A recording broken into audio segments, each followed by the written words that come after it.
Welcome to T-SAT. ఈరోజు మనం ఈ వీడియోలో నవీన చోళ గురించి నేర్చుకుందాము.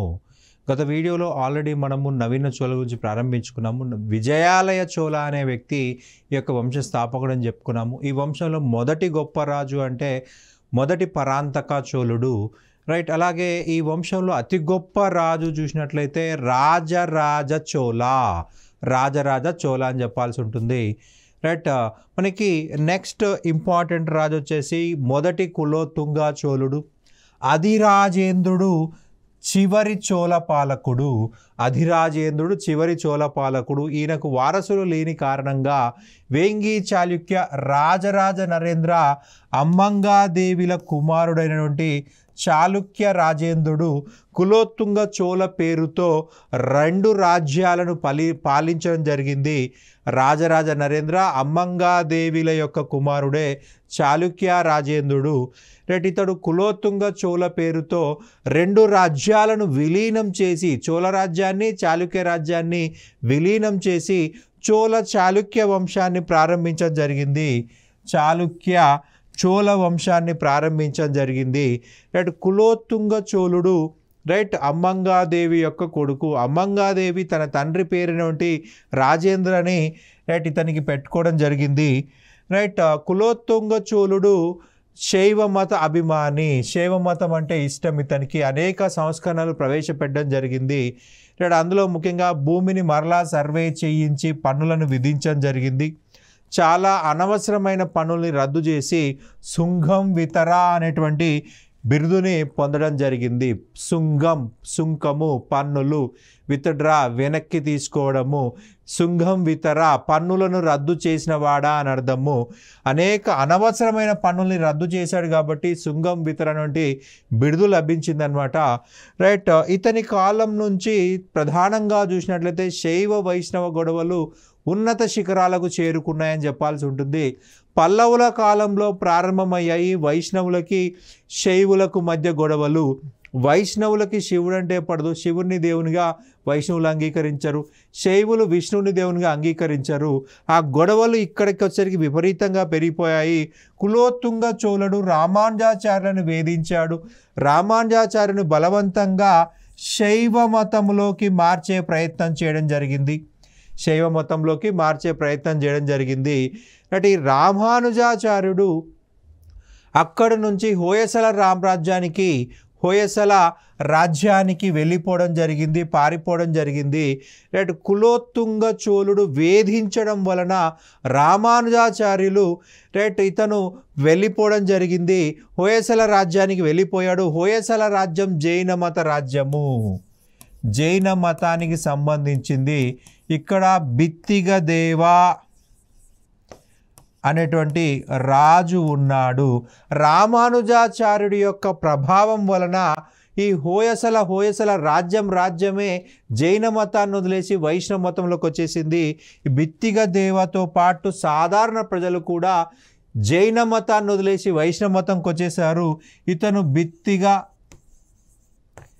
విష్ణువర్ధనగా పేరు మార్చుకున్నాడు, రైట్. వైష్ణవ మతాన్ని ప్రచారం చేశాడు. ప్రజలు కూడా అనేక జైన దేవాలయాలు ఈ కాలంలో వైష్ణవ దేవాలయాలుగా మారిపోయినాయని గుర్తుపెట్టుకోవాలి, రైట్. కులోతుంగ చోళుడు కాలంలో చోళ రాజ్య పతనానికి పునాది పడిందని చెప్పాల్సి ఉంటుంది శ్రీలంక. మనకి మొదటి కులోతుంగ చోళ వరకు కూడా శ్రీలంక అనేది ప్రధానముగా చోళుల అధీనంలో ఉంది. కానీ శ్రీలంకలో ఇతని కాలంలో విజయబాహు అనేటువంటి వాడు స్వతంత్ర ప్రకటించేసుకున్నాడు, రైట్. చోళులని శ్రీలంక నుంచి తరిమేసి శ్రీలంకకు స్వేచ్ఛని ప్రసాదించాడు. శ్రీలంకకు స్వాతంత్రాన్ని, తమిళుల నుంచి స్వాతంత్రాన్ని ప్రకటించడం జరిగింది. తమిళులని తరిమేశాడు శ్రీలంక నుంచి. తమిళులను లేదా చోళులను, రైట్. విజయబాహు శ్రీలంక నుంచి తరిమేశారు. సో ఈ తర్వాత కాలంలో ఎన్నిసార్లు శ్రీలంకపై దాడి చేసినా కానీ వెనక్కి తీసుకురాలేని పరిస్థితి. సో ఈ యొక్క శ్రీలంకను పాలించిన చిట్ట చివరి చోళ చక్రవర్తి అంటే మొదటి కులోతుంగ చోళుడు అని చెప్పాల్సి ఉంటుంది. అతని తర్వాత వచ్చిన వాళ్ళంతా అసమర్థులే. రైట్, పతనం అనేది మొదటి కులోతుంగ చోళుడి కాలంలోనే స్టార్ట్ అయిపోయింది.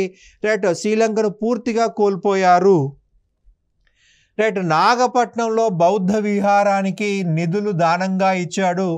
రైట్, కులోతుంగ ఆస్థాన కవి జయగొండార్ ఇతను కళింగ పట్టుపర్ణి అనే గ్రంథాన్ని రాయడం జరిగింది. ఈ గ్రంథం ప్రకారము కులోతుంగ చోళుడు ఒరిస్సా వరకు లేదా కళింగ వరకు దాడి చేయడం జరిగింది. కళింగ వరకు ఆక్రమించుకున్నాడు. కళింగ యొక్క యువరాణిని వివాహం చేసుకోవడం జరిగింది.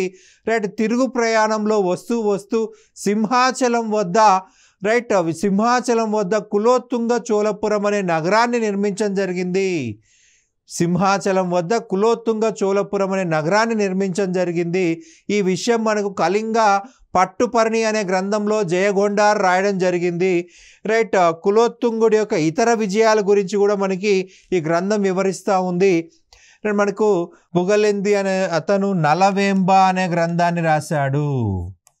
నలవేంబ అనే గ్రంథాన్ని తమిళ భాషలో రాయడం జరిగింది. నలుడు దమయంతి యొక్క సంస్కృత గ్రంథాన్ని తమిళ భాషలోకి నలవేంబ పేరుతో రాశాడు పుగలెంది.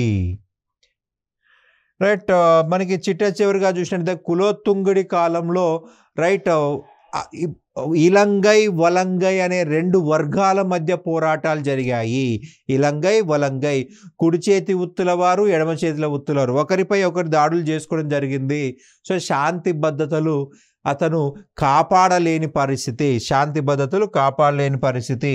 కులోతుంగుడు 70 మంది రాయబారులను చైనాకి పంపించడం జరిగింది.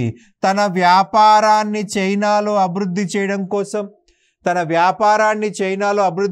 కోసం 70 మంది రాయబారులని చైనాకి పంపించాడు మొదటి కులోతుంగ చోళుడు. రైట్, మొదటి కులోతుంగ చోళ తర్వాత రెండవ రాజరాజు రైట్ మూడవ కులోతుంగ చోళుడు పరిపాలించారు. వీళ్ళంతా కూడా అసమర్థులు. రైట్, మూడవ కులోతుంగ చోళ మరణం తర్వాత రైట్ ఉత్తర తమిళనాడు ప్రాంతాన్ని హోయసలలు ఆక్రమించారు. హోయసల రాజ్యం ఆక్రమించుకుంది. దక్షిణ తమిళనాడు ప్రాంతాన్ని పాండ్యులు ఆక్రమించుకోవడం జరిగింది. ఉత్తర తమిళనాడు ప్రాంతాన్ని హోయసలు, దక్షిణ తమిళనాడు ప్రాంతాన్ని పాండ్యులు ఆక్రమించుకున్నారు మూడవ కులోతుంగ చోళ మరణం తర్వాత. ఇక చోళుల యొక్క పాలనలోని ముఖ్యాంశాలు చూసినట్లయితే సమర్థవంతమైన పాలన అందించారు ఈ యొక్క చోళులు. సాంప్రదాయ రాచరికాన్ని పాటించారు. రైట్, రాజే ఉన్నతాధికారి, రాజే సర్వాధికారి. రైట్, సంక్షేమంలో అత్యున్నత అధికారి రాజు, అలాగే యుద్ధ విషయాల్లో అత్యున్నత అధికారి రాజు. రైట్, న్యాయ వ్యవస్థలో కూడా అత్యున్నత అధికారి, అంటే ప్రతి శాఖలో అత్యున్నత నిర్ణయాలు తీసుకునేది రాజే. రాజు ఆస్థానమే అత్యున్నత న్యాయస్థానము, రాజు ఆస్థానమే అత్యున్నత సంక్షేమ కార్యక్రమం సభ. అన్ని విషయాల్లో రాజే సర్వాధికారి, రాజు సర్వాధికారి. అతన్ని కాదని ఎవరు ఏ పని చేయలేని పరిస్థితి. కేంద్రీకృత పరిపాలన కేటాయించారు, కేంద్రీకృత పరిపాలన పాటించారు. రైట్, గ్రామాలకు మాత్రమే స్వేచ్ఛ కల్పించారు. రైట్, గ్రామం కంటే పై స్థాయి ఉన్నటువంటి శాఖలలో విభాగాలలో రాజు నిర్ణయమే అంతిమ నిర్ణయము. కేంద్రీకృత పరిపాలన కనిపిస్తుంది చోళుల్లో. రైట్, రాజుకి సహాయం చేయుటకు మంత్రిమండలి ఉంది. ఉదన్ కుట్టన్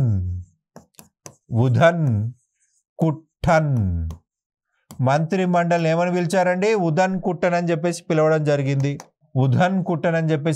జరిగింది. రాజు యొక్క ముఖ్య కార్యదర్శిని వలయా నాయకన్ అన్నారు. రైట్, ఇతను రాజు జారీ చేసిన ఆజ్ఞల్ని ముద్రిస్తాడు, రాజు జారీ చేసిన ఆజ్ఞల్ని పాటించేలాగా చూస్తాడు, అలాగే శాసనాలు రాస్తాడు వలయా నాయకన్. రైట్, మనకి ఈ యొక్క టాపిక్లో ప్రధానంగా కొన్ని పదాలు వస్తాయండి, తమిళ పదాలు. ఆ తమిళ పదాలు మన ఎగ్జామ్ పాయింట్ ఆఫ్ వ్యూలో అడిగే అవకాశం ఉంటుంది. వాటిని మనం ఎగ్జామ్ పాయింట్ ఆఫ్ వ్యూలో గుర్తుంచుకోవాల్సి ఉంటుంది. చోళుల కాలంలో ఉన్నతాధికారులను పెరుతరం అని చెప్పేసి, నిమ్న, చిన్న, కింది స్థాయి అధికారులను సిరుతరం అని చెప్పేసి పిలిచేవాళ్ళు.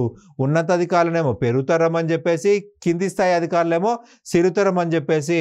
ప్రభుత్వ ఉద్యోగులకు భూములను, సమర్థత కలిగిన బిరుదులను ఇచ్చి గౌరవించేవారు. ప్రభుత్వ ఉద్యోగస్తులకు భూములను, సమర్థతకు తగిన బిరుదులు ఇచ్చేసి, వాళ్ళకు గొప్ప గొప్ప బిరుదులు ఇచ్చేసి గౌరవించేవారు. ప్రభుత్వానికి ముఖ్య ఆదాయం భూమి శిస్తు. రైట్, మనకి మౌర్యుల దగ్గర నుంచి మొఘల్స్ వరకు ప్రతి ఒక్కరికి ప్రధాన ఆదాయ వనరు భూమి శిస్తే. బ్రిటిష్ వాళ్ళ కాలంలో బట్టలు, రైట్, వస్త్రాలు వచ్చాయన్నమాట. కానీ ఇక్కడ మొఘల్స్ వరకు ఏముందండి? భూమి శిస్తు మాత్రమే. భూమి శిస్తుని కడామై అని పిలిచేవారు. ఈ పదాలు గుర్తుపెట్టుకోవాలని చెప్పాను. తమిళ పదాలు వస్తాయి ఈ టాపిక్లో. ఈ పదాలు మనకి ఎగ్జామ్ పాయింట్లో అడిగే అవకాశం ఉంటుంది. రైట్, చోళుల కాలంలో భూమి శిస్తుని ఏమన్నారు? కడామై. రైట్, వరి పొట్టగం, ల్యాండ్ యొక్క రికార్డులు, భూమి యొక్క రికార్డులు. ఎవరికి ఎంత భూమి ఉంది, రైట్, ఎవరికి ఎన్ని ఎకరాల భూమి ఉంది, ఎంత సారవంతమైన భూమి ఉంది, మెట్ట భూమి ఉందా, మాగాని భూమి ఉందా, రైట్, అలా అవన్నీ రికార్డ్స్ మెయింటైన్ చేస్తారు. దాన్ని ఏమన్నారు? వరి పొట్టగం అన్నారు. వరి పొట్టగం అన్నారు. భూమి శిస్తు ధన రూపంలో, ధాన్య రూపంలో వసూలు చేసేవారు. రైట్, సాధారణంగా భూమి శిస్తు 1/6 వంతు ఉన్నప్పటికీ రాజరాజు కాలంలో 1/3 వంతు ఉంది. 1/6 వంతు ట్యాక్స్ కలెక్ట్ చేసేవారు. పండిన పంటలో 1/6 వంతు అండి. ఎప్పటికీ మనకి భూమి నుంచి కలెక్ట్ చేయరు, పండిన పంట నుంచి కలెక్ట్ చేస్తారు. ఎందుకంటే భూమి స్థిరంగా ఉంటుంది, పంట పెరుగుతుంది, పంట తగ్గుతుంది. సో పంట ఆధారంగానే మనం పన్నులు వసూలు చేసుకుంటాము. రైట్, మనకి భూమిని ఇంత అని మనం విలువ చెప్పలేము. భూమి విలువ ఎంత అనేది మనం ఎగ్జాక్ట్గా చెప్పడం కష్టము. రైట్, మనకి 100 బ్యాగులు పండింది అనుకుందాం. 100 బ్యాగుల్లో 1/6. 50 బ్యాగులే పండింది, 50 బ్యాగుల్లో 1/6. 20 బ్యాగులు పండింది, 20 బ్యాగుల్లో 1/6. పండిన పంటలో 1/6 వంతు. కానీ రాజరాజు కాలంలో 1/3 వంతు కలెక్ట్ చేసుకున్నారు. భూమిని సర్వే చేయబడి శిస్తు నిర్ణయించబడేది. వ్యవసాయ అభివృద్ధికి చోళ రాజులు తోడ్పడ్డారు. కావేరీ నీటిని చెరువులకు మళ్లించి నీటిపారుదల సౌకర్యాలు కల్పించారు. రైట్, చెరువులకి అత్యంత ప్రాధాన్యత పల్లవుల తర్వాత చోళులు ఇవ్వడం జరిగింది. చెరువుల సంరక్షణ, కొత్త భూములను సాగులోకి తేవటం, బంజరు భూములను సాగులోకి తేవటం మొదలగు బాధ్యతలు గ్రామ సభలు నిర్వహించేవి. రైట్, వ్యవసాయానికి పనికిరాని అటవీ భూములను కాడు అనేవారు. కాడు, వ్యవసాయానికి పనికిరాని అడవి భూములు కాడు. రైట్, చోళుల కాలంలో రెవెన్యూ శాఖ కూడా ఉందండి. ఈ రెవెన్యూ శాఖని వారి అని పిలిచేవారు. వారి అని పిలిచేవారు. చోళుల కాలంలో పరిపాలనా సౌలభ్యం కోసం రాజ్యమును మండలాలుగా, మండలము అంటే ఇక్కడ రాష్ట్రం అండి, మండలం అంటే ప్రస్తుత మండలాలు కాదు, రాష్ట్రం అని గుర్తుపెట్టుకోవాలి. మండలాలను వలనాడులుగా, నాడులుగా, గ్రామం అనేటువంటి విభాగాలుగా విభజించేవారు. మండలాలు, వలనాడు, నాడులు, గ్రామంగా విభజించడం జరిగింది. నాడును కుర్రం లేదా కొట్టం అని కూడా పిలిచేవారు. నాడును కుర్రం లేదా కొట్టం అనేవారు. వలనాడులో నట్టార్ అనే సభ పాలనా వ్యవహారాలు నిర్వహించేది. రైట్, నట్టార్ సభ ఎక్కడుందండి? వలనాడులో ఉంది. పెద్ద పట్టణాల్లో నగర నత్తార్ అనేటువంటి సభ పాలనా వ్యవహారాలు నిర్వహించేది. రైట్, పురపాలక సంఘమును తాన్ ఖుర్రం అని పిలిచేవారు. తాన్ ఖుర్రం అని పిలిచేవారు. రైట్, దీనికి ఎన్నికల్లో కూడా ఓలే లేదా కుదు ఓలే పద్ధతి అని చెప్పేసి గుర్తుపెట్టుకోవాల్సి ఉంటుంది. చోళులు అశ్వ, గజ, పదాతి దళాలను కలిగి ఉండేవారు. రైట్, చోళుల యొక్క సైనిక స్థావరాలను కడగం అంటారు. కడగం అని పిలిచేవాళ్ళు. కడగము అంటే సైనిక స్థావరాలు. చోళుల నౌకాబలంలో మలబార్, కోరమండల్ తీరంలను అధీనంలో ఉంచుకోవటమే కాక బంగాళాఖాతమును చోళ సరస్సు అని పిలిచేవాళ్ళు. చోళ సరస్సు చోళుల యొక్క సరస్సుగా భావించబడింది. మనకి చోళులు రాష్ట్రాలను మండలాలన్నారు. రైట్, ఈ యొక్క చోళ సరస్సుని చోళ మండలం అధీనంలో ఉంది అనేవాళ్ళు. చోళమండలం, చోళమండలం, చోళమండలం కోరమండలం అయిపోయింది. కోరమండలం అనే పదము చోళ మండలం నుంచి వచ్చింది. చోళులు సాంప్రదాయ సైనిక విభాగాలతో పాటు నౌకాబలంను కూడా కలిగి ఉన్నారు. సాంప్రదాయ సైనిక బలగాలతో పాటు అంటే మనకి ప్రజాదళం, గజదళం, అశ్వదళంతో పాటు నౌకాబలం కూడా ఉంది. చోళ రాజులు వల్లైకార్లు అనేటువంటి అంగరక్షకులను పెట్టేవాళ్ళు. అంగరక్షకులు ఉండేవాళ్ళు రాజులని కాపాడడం కోసము. రాజు మరణిస్తే వీరిని రాజుతో పాటు సహగమనం కూడా చేసేవారు. రాజుని కాపాడలేని పరిస్థితి వల్ల వాళ్ళు రాజుతో పాటు చనిపోవాలి. అంటే రాజుని కాపాడడం కోసం వాళ్ళ ప్రాణాలైనా ఇవ్వడానికి వెనకాడకూడదు. రాజుని కాపాడడం కోసం వాళ్ళు చచ్చిపోవాల్సి ఉంటుంది. రైట్. ఒకవేళ రాజు చనిపోతే వాళ్ళతో పాటు అదే చితిలో వీళ్ళు కూడా చనిపోయేవాళ్ళు. న్యాయపాలనలో రాజే సర్వాధికారి. రైట్. రాజు యొక్క ఆస్థానమే అత్యున్నత న్యాయస్థానము. రాజు యొక్క ఆస్థానమే అత్యున్నత న్యాయస్థానము. రాజే సర్వాధికారి అంటున్నాము. గ్రామాల్లో నాయాత్తార్ అనేటువంటి గ్రామ సభ తగువులను పరిష్కరించేది, గొడవలను పరిష్కరించేది. చోళుల పరిపాలనలో అత్యంత ముఖ్యమైనది చోళుల పేరును చిరస్థాయిగా ఉండేలా చేసింది చోళుల కాలంలోని గ్రామ పరిపాలనా వ్యవస్థ. మనకి మొదటి పరాంతక చోళుల యొక్క గ్రామ పరిపాలన వ్యవస్థ గురించి ఉత్తర మేరూరు శాసనం ఇవ్వడం జరిగింది. సో అందువల్ల అత్యంత ప్రముఖమైపోయింది. చోళుల పేరును చిరస్థాయిగా ఉండేలా చేసింది రైట్ గ్రామ పరిపాలన వ్యవస్థ. రైట్. చోళ రాజు సలహాదారులే తప్ప గ్రామ పాలనలో జోక్యం చేసుకునేవారు కాదు. చోళులు కేంద్రీకృత పరిపాలనను నిర్వహించారు. చోళులు కేంద్రీకృత పరిపాలన నిర్వహించారు, కానీ గ్రామాలకు పూర్తి స్వేచ్ఛనివ్వడం జరిగింది. గ్రామాలకు పూర్తి స్వేచ్ఛనిచ్చారు. గ్రామాలను వాళ్ళు అసలు సలహాలు ఇచ్చేవారు, కానీ గ్రామ పరిపాలనలో వాళ్ళు తలదూర్చేవాళ్ళు కాదు. పూర్తి స్వేచ్ఛ ఉంది గ్రామీణ స్వపరిపాలనకి. రైట్. చోళుల గ్రామ పరిపాలన గురించి పరాంతకుని యొక్క ఉత్తర మేరూరు శాసనం తెలియజేస్తుంది. పరాంతక చోళుడు 2 శాసనాలు జారీ చేశాడండి. 919లో ఒక శాసనము, 921లో ఒక శాసనము. 2 శాసనాలు ఉత్తర మేరూరులో జారీ చేయడం జరిగింది. 2 శాసనాలు. మొదటిది 919లో ఇచ్చాడు, రెండోది 921లో ఇచ్చాడు. మొదటి పరాంతక చోళుడు. చోళుల కాలంలో గ్రామాలకు అనుగుణంగా 3 రకాల సభలు ఉండేవి. రైట్. సాధారణంగా గ్రామ సభల్లో గ్రామాల్లోని గ్రామ సభను ఉర్ర అని చెప్పేసి అంటారు. ఉర్ర అంటే ఇక్కడ భూస్వాముల జనాభా ఎక్కువగా ఉంటుంది. భూస్వాముల జనాభా ఎక్కువగా ఉన్న ప్రాంతంలో నిర్వహించే గ్రామ సభనే ఉర్ర అని చెప్పేసి పిలవడం జరిగింది. ఇక్కడ రైతులు ఎక్కువగా ఉండాలి, లేదా గ్రామ సభలో భూస్వాములు ఎక్కువగా ఉండాలి. రైతులు భూస్వాములు ఎక్కువగా ఉన్న ప్రాంతంలో ఉన్నటువంటి గ్రామ సభ ఉర్ర అన్నమాట. అగ్రహారాల్లోని గ్రామ సభను సభ అని అనేవారు. బ్రాహ్మణ జనాభా ఎక్కడైతే ఎక్కువగా ఉందో అక్కడ సభ అని చెప్పేసి పిలిచేవాళ్ళు. వర్తకులు ఎక్కువగా ఉండే ప్రాంతాల్లో లేదా గ్రామాల్లో ఉండే సభను నగరము అన్నారు. సంస్కృతంలో నగరము అంటే వర్తక ప్రాంతం అని అర్థము, వ్యాపారస్తులు ఉండే ప్రాంతం అని అర్థము. ఇక్కడ కూడా వర్తకులు ఎక్కువగా ఉన్న ప్రాంతంలో నిర్వహించిన గ్రామ సభను ఏమన్నాయా అంటే నగరము అని చెప్పేసి పిలిచారు. గ్రామ సభలోని సభ్యులను పెరుముక్కలు అనేవారు. గ్రామ సభలోని సభ్యుల్ని ఎన్నిక కావటానికి కొన్ని అర్హతలు ఉండాలి. అర్హతలు లేకపోతే వాళ్ళను నియమించకూడదు, పోటీకి అనర్హుడిగా చేస్తారు. 1/4 వంతు భూమిని కలిగి ఉండాలి. ఓకే. 1/4 వంతు వెలి పన్ను చెల్లించేవాడై ఉండాలి. అంటే దాదాపుగా 1.5 ఎకర్ భూమి అన్నమాట. సొంత ఇల్లు కలిగి ఉండాలి. పోటీ చేసే ప్రాంతంలో సొంత ఇల్లు కలిగి ఉండాలి. ఎందుకలాగా అంటే స్థానికుడే పోటీ చేసే నిబంధన ఉంది కాబట్టి, స్థానికుడే పోటీ చేయాలి అంటే ముందుగా ఆ ప్రాంతంలో సొంత ఇల్లు ఎవరు కట్టుకుంటారండి? స్థానికులే కట్టుకుంటారు, వేరే వాడు వచ్చి కట్టుకోడు. వయసు మినిమం 35 నుండి 70 మధ్యలో ఉండాలి.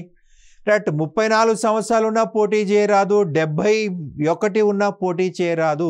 35 నుంచి 70 మధ్యలో ఉన్న వాళ్ళు మాత్రమే పోటీ చేయాలి. రైట్. మనకి పర్ఫెక్ట్ నాలెడ్జ్ ఉండేటువంటి టైం ఇది, పర్ఫెక్ట్ రైట్ గ్రిప్ ఉండేటువంటి టైం. మనకి 70 దాటిందంటే వృద్ధాప్యం వస్తుంది. సో వృద్ధాప్యంలో పనులు చేయడం కష్టం అవుతుంది కాబట్టి మనకి 70కి ఆ కండిషన్ పెట్టడం జరిగింది. ధర్మశాస్త్రాల పరిజ్ఞానం ఉండాలి. ఒక వేదము ఒక భాష్యంలో పూర్తి ప్రావీణ్యం ఉండాలి. వేదము భాష్యంలో పూర్తి ప్రావీణ్యం ఉండాలి. ఇక అనర్హతలు. గత 3 సంవత్సరాల్లో సభ్యులుగా ఎన్నికైన వారు ఒకసారి పోటీ చేసిన తర్వాత వాళ్ళ పరిపాలనా కాలం పూర్తయిన తర్వాత 3 సంవత్సరాల వరకు పోటీ చేయరాదు.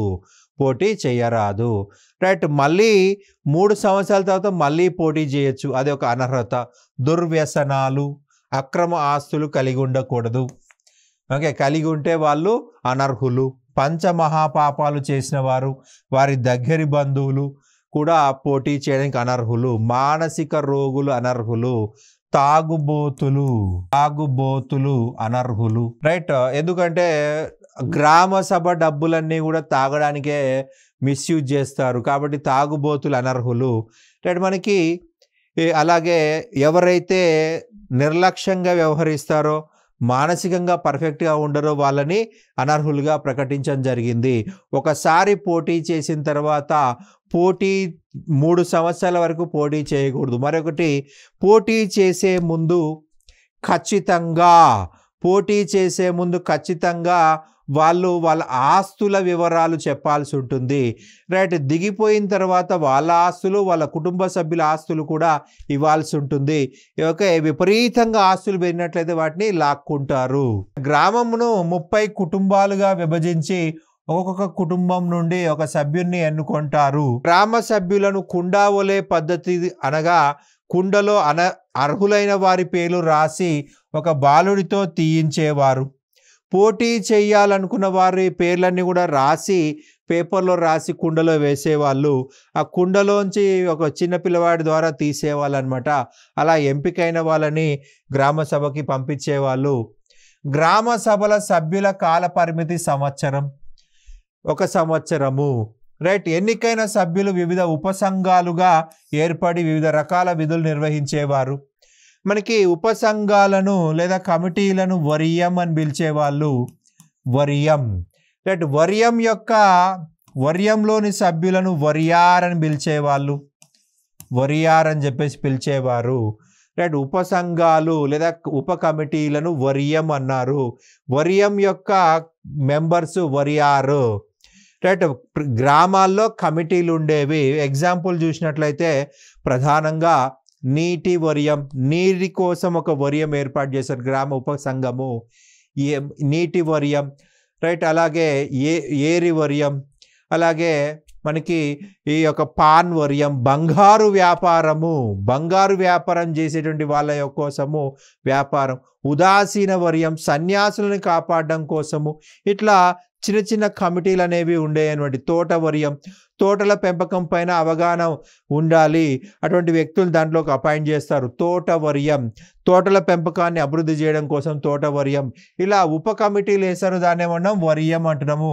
ఉప కమిటీలోని మెంబర్లను వరియార్ అంటారు. చోళుల కాలంలో పాడి కావలి కూలి అనే పన్నును గ్రామ రక్షణ కోసము చెల్లించేవారు. గ్రామ రక్షణ కోసము పాడి కావలి కూలి అనేటువంటి పన్నును ప్రజెంట్ మనకి ఊర్లలో గూర్ఖాలు వస్తారు. గూర్ఖాలు వాళ్ళు ఇండ్లిన్లో మనకి డబ్బులు ఎంతో కొంత తీసుకుంటారు, ఇంటికి ఇంత అని తీసుకుంటారు.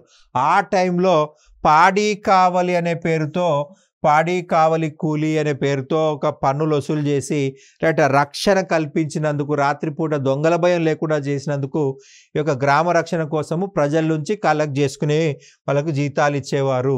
చోళుల కాలంలో 18 రకాల వృత్తుల పరంగా ఏర్పడిన 18 కులాలు ఉన్నాయి. మొదటి కులోత్తుంగుడి కాలంలో వలంగై, ఇడంగై అను 2 వర్గాల వారు ప్రజలు ఉన్నారు. వాళ్ళలో ఉపకులాలు కూడా ఉన్నాయి. ఇక్కడ కులోత్తుంగ చోళుడి కాలంలో ఇడంగై, వలంగై వీళ్ళిద్దరి మధ్య ఎప్పుడు కూడా ఘర్షణ వాతావరణం ఉండేది. ఈ వలంగై వాళ్ళు ఇడంగై పైన, ఇడంగై వాళ్ళు వలంగై పైన దాడులు చేసేవారు. ఒకరిపై ఒకరు దాడులు చేసుకోవడం వల్ల శాంతి భద్రతలు సమస్య ఏర్పడింది. శాంతి భద్రత సమస్యలు ఏర్పడడం జరిగింది. వలంగై వాళ్ళు ఇడంగై పైన, ఇడంగై వాళ్ళు వలంగై పైన దాడులు చేసేవాళ్ళు. ఇళ్ళలోనే కాదు, వాళ్ళ దేవాలయాలను కూడా నాశనం చేయడం జరిగింది. వలంగై వాళ్ళు ఇడంగై దేవాలయాలపైన, ఇడంగై వాళ్ళు వలంగై దేవాలయాలపైన రైట్ దాడులు చేసి శాంతి భద్రతలకు విఘాతం కల్పించారు. దీనిని ఇతను నియంత్రించలేకపోయాడు. మొదటి కులోతుంగ చోళుడు నియంత్రించలేకపోయాడు. ఇటువంటి పరిస్థితుల వల్లనే తమిళనాడులో ఫ్యాక్షన్ గొడవలు మొదటి కులోతుంగుడి కాలంలో స్టార్ట్ అయినవి. వలంగై వాళ్ళు ఇడంగై పైన, ఇలంగై వాళ్ళు వలంగై పైన దాడులు చేయడం వల్ల. ఇక చోళుల కాలంలో వ్యాపారం చూసినట్లయితే మణిగ్రామ, వలయంజార్, నానాదేశి రైట్ ఇటువంటి వ్యాపార సంఘాలు, వర్తక సంఘాలు ఉన్నాయి. రైట్ వీటిని ఏం చెప్పవచ్చు అంటే బహుళ జాతీయ కంపెనీలు, మల్టీనేషనల్ కంపెనీస్ అన్నమాట.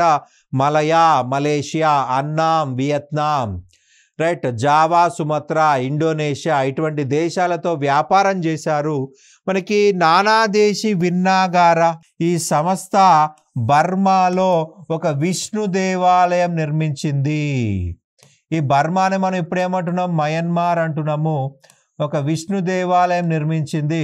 ఒక విష్ణు దేవాలయం అక్కడ నిర్మించింది అంటే అర్థం ఏంటి? అత్యధిక మంది అక్కడ హిందువులు వాళ్ళు అక్కడ వైష్ణవులు అక్కడ స్థిర నివాసం ఏర్పాటు చేసుకున్నారు. స్థిర నివాసం ఏర్పాటు చేసుకున్న కాబట్టి వాళ్ళ అవసరం కోసం విష్ణు దేవాలయం నిర్మించుకున్నారు. రైట్ మనకి పల్లవులు చోళుల కాలంలో మనకి ఒక ఆగ్నేయాసియా దేశాల్లో తమిళ సంస్కృతి, భారతీయ సంస్కృతి అభివృద్ధి చెందింది. అనేక దేవాలయాలు అక్కడ కట్టబడ్డాయి. మనకి మలేషియా చూసినట్లయితే కుమారస్వామి విగ్రహాలు అనేకం కనిపిస్తాయి. అది ఇక్కడ నుంచే స్టార్ట్ అయింది, చోళుల కాలం నుంచే స్టార్ట్ అయింది. చోళుల కాలంలో చైనా, పశ్చిమాసియా, ఆగ్నేయాసియా దేశాల్లో వర్తకం ఉంది. మలయా, మలేషియా, అన్నాం, Vietnam, Java, Sumatra, Indonesia. Chola రాజులు రహదారులను నిర్మించి వ్యాపార అభివృద్ధికి పాటుపడ్డారు. రైట్ రహదారులను పెరువలి అని పిలిచేవారు. రహదారులను పెరువలి. ఇక దేవదాసీల విషయంకి వచ్చినట్లయితే దేవదాసి వ్యవస్థ మనకి కనిపిస్తుంది. రైట్ అత్యధికంగా భరతనాట్యం ఈ యొక్క దేవదాసీలే చేసేవారు. రైట్ దేవదాసీలను వేశ్యలుగా మార్చి ధర్మకర్తలు వేశ్యాధనమును వసూలు చేసేవారు. చోళులు వ్యాపార అభివృద్ధి కోసం దౌత్య బృందాలను చైనాకు పంపించారు. మొదటి కులోతుంగ చోళుడు 70 మంది ఉన్నటువంటి దౌత్య బృందమును చైనాకి పంపించాడు. రైట్ రాగి పంచలోహ విగ్రహాలు చేయటము చోళుల కాలంలో ప్రత్యేకత. రాగి విగ్రహాలు, పంచలోహ విగ్రహాలు చేయటం చోళుల కాలంలో ప్రత్యేకత అన్నమాట. చిదంబరంలో చూసినట్లయితే నటరాజ విగ్రహం ముఖ్యమైంది. ఈ చిదంబర దేవాలయం అనేది మనకు ఈ యొక్క చోళుల కాలంలోనే ప్రారంభించబడింది. మనకి చిదంబర రహస్యం అంటారు. ఇక్కడ చిదంబర రహస్యం అంటే ఏందయ్యా అంటే ఇక్కడ ఒక నీటి కొలను ఉందండి. ఆ నీటి కొలంలోని నీళ్లు అనేవి ఎత్తుకు ప్రవహిస్తాయి. యాక్చువల్గా అయితే నీళ్లు డౌన్కి వెళ్తాయి, కానీ ఇక్కడ ఎత్తుకు ప్రవహిస్తాయి. అలాంటి టెక్నాలజీ ఈ చిదంబరంలో ఉంది. చోళుల కాలంలో కట్టబడింది అన్నమాట. చోళుల కాలంలో దేవాలయాలు బ్యాంకుల వలె, విద్యా సంస్థల వలె వ్యవహరించబడేవి. రైట్ రాజులు దేవాలయాలకు అత్యధిక ధనం దానం చేశారు, అత్యధిక భూములను దానం చేశారు. ఆ భూములు ఉండడం వల్ల అత్యధిక పన్నులు వచ్చాయి. సో దేవాలయ నిర్వహణ జరిగేది. రైట్ ఎవరికైతే అప్పులు కావాలంటే వాళ్ళు దేవాలయంకి వచ్చి అప్పు తీసుకునేవారు. ప్రతి ఒక్కరు కూడా అప్పు ఎగ్గొట్టే పరిస్థితి లేదు. ఎందుకంటే మనకు దేవుడు అంటే భయం ఎక్కువ. దేవుడు డబ్బుని తిరిగి చెల్లించకపోతే నరకంలో కుంభిపాక వేస్తారని చెప్పేసి భయం ఉంటుంది. కాబట్టి ఆ టైంలో అందరూ తిరిగి చెల్లించేవారు. సో మనకి దేవాలయాల్లో బ్యాంకులుగా పనిచేసినాయి చోళుల కాలంలో. చోళులు ప్రధానంగా శైవ మతస్థులైన పరమత సహనము చూపించారు. ఈ కాలంలో శైవంలో కాలాముఖ, పాశుపత, కాపాలిక అనేటువంటి అతివాద శాఖలు లేదా తీవ్రవాద శాఖలు ఉన్నాయి. రైట్ మనకి తీవ్రవాద అని ఎందుకన్నామంటే శివుణ్ణి ఎవరైతే దేవుడిగా అంగీకరించారో వాళ్ళని చంపేసేవారు. అందుకే తీవ్రవాద శాఖలు అంటున్నాము. పాశుపత, కాపాలిక, కాలాముఖ రైట్ మనకి తీవ్రవాద శాఖలు, అతివాద శాఖలు. శివుణ్ణి ఎవరైతే దేవునిగా అంగీకరించారో వాళ్ళని చంపేస్తారు. మనకి శ్రీశైలం చూసినట్లయితే కాలాముఖ సెంటర్ అన్నమాట. శ్రీశైలము, ఆలంపురము కాలాముఖానికి చాలా గొప్ప ప్రాంతాలు. చోళుల కాలంలో తిరుపతి, శ్రీకాళహస్తి, చిదంబరం ప్రముఖ పుణ్యక్షేత్రాలు. రైట్. చోళుల కాలంలో విద్యాలయాలు చూసినట్లయితే వేదాంతము, మీమాంస మొదలగునవి బోధించేవారు. ఎన్నియారంలో రాజేంద్ర చోళుడు విద్యాలయమును స్థాపించడం జరిగింది. ఎన్నియారం, త్రిభువని, తిరుమక్కడల్ ప్రాంతాల్లో విద్యాలయాలు ఉన్నాయి. తంజావూరు సమీపంలోని తిరుకుడుతలైలో వైద్య విద్యాలయం కూడా చోళులు ప్రారంభించారు. అంటే మనకి వైద్యానికి విద్య ఇవ్వాల్సిందే, ట్రైనింగ్ ఇవ్వాల్సిందే అని చోళ కాలం నాటికి అందరూ అంగీకరించారు. కాబట్టి వైద్య విద్య కోసం వేగంగా ఒక కాలేజీని ఏర్పాటు చేశారనమాట, తిరుకుడుతలై. రైట్, తమిళ పదం, సో మనకి ఇబ్బందిగానే ఉంటుంది. రైట్, చోళుల కాలంలో తమిళము, సంస్కృతము అనే 2 భాషలు ఆదరించబడ్డాయి. రైట్, తమిళ భాష అధికార భాష. రైట్, అనేక మంది సంస్కృత కవులు కూడా ఉన్నారు. 3వ కులోత్తుంగుని కాలంలో కంబన్ తమిళ రామాయణం రాయడం జరిగింది. ఈయన కాలంలోనే మరి ఒక కవి షకిలార్ పెరియ పురాణం అనే గ్రంథం రచించాడు. పెరియ పురాణము, ఇందులో శైవ భక్తులైన నయనార్ల గురించి సమాచారం ఇవ్వడం జరిగింది. రైట్, మొదటి పరాంతకుడి కాలంలో వెంకట మాధవుడు ఋగ్వేదమునకు భాష్యం రాయడం జరిగింది. భాష్యము అంటే దాన్ని అందరికీ అర్థమయ్యే భాషలో రాయడము, సింపుల్ మన కామెంటరీ లేదా వ్యాఖ్యానం అని అర్థము. కేశవ స్వామి నానార్థవ సంక్షేమం అనే సంస్కృత నిఘంటువును రాయడం జరిగింది. నానార్థవ సంక్షేమం అనే సంస్కృత నిఘంటువు అంటే డిక్షనరీ. రామానుజాచార్యులు భగవద్గీత, ఉపనిషత్తులు, బ్రహ్మసూత్రాలపైన శ్రీభాష్యం అనే వ్యాఖ్యానం రాశాడు.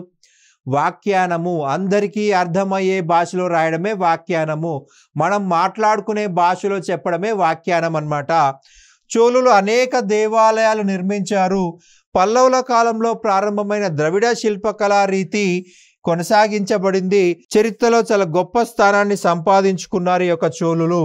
మనకి గ్రామాలలో వివిధ రకాల గ్రామాలు చూసినట్లయితే దేవదాన, దేవాలయాలకు దానం చేయబడ్డ గ్రామాలు, దేవదాన భూములు లేదా దేవదాన గ్రామాలు. భూములు అంటే కొన్ని భూములని దేవాలయానికి దానం చేస్తారు, దేవాలయ నిర్వహణ కోసం అందులో ఉపయోగించుకుంటారు.